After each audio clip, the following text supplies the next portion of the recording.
Okay, a new genetic study has come out that shows that ancient sub-Saharan Africans possibly interbred with unknown hominids.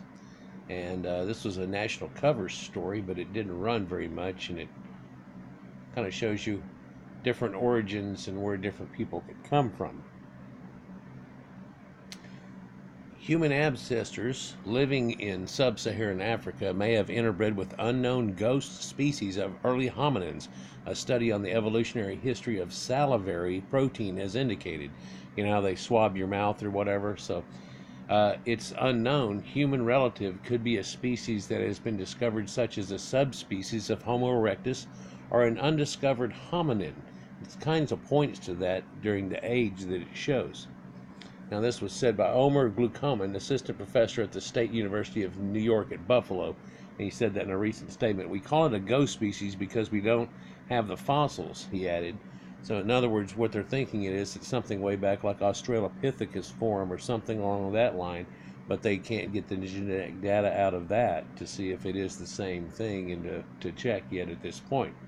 So hopefully they'll be able to in the future find something, but with that elder of an age, it doesn't really look too promising.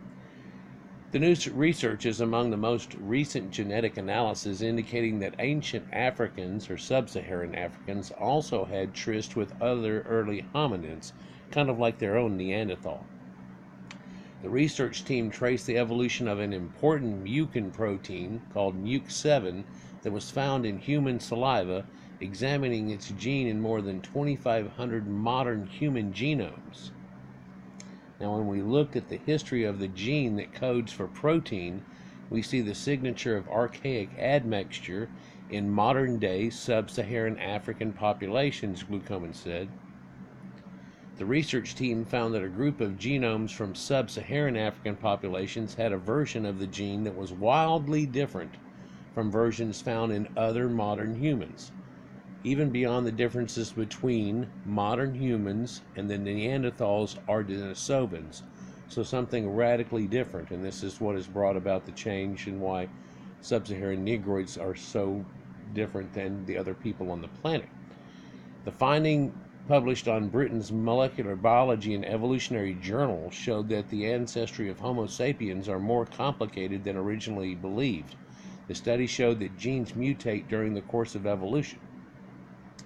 Thereby, researchers calculated that the ancestors carrying sub-Saharan MUC7 variant interbred with the ghost hominid species as recent as 150,000 years ago. After the two species' evolutionary paths diverged from each other some 1.5 to 2 million years ago. So, in other words, we have a diversionary path between all of the other people that went out of Africa some 1.5 to 2 million years ago, but this integration had happened to them from the variant that they were at 150,000 years ago.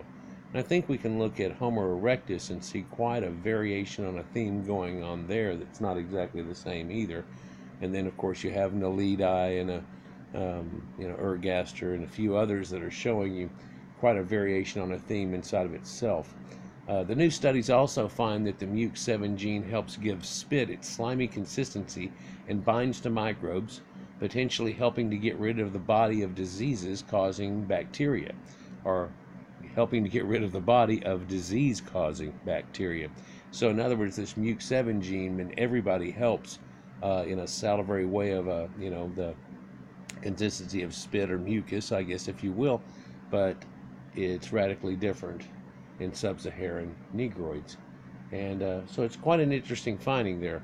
And if more comes out on this shortly, I'll definitely catch you up on it. It's one thing that's pointed out in the paper. They say that Cro-Magnon does not show this, that early Europeoids or any of the other people don't show this. It's just the sub-Saharan Africans. So apparently there's some unknown ghost hominid from way back when, kind of a Lucy type of thing that we're not aware of. I guess that nobody is until we find it genetically. Anyhow, peace.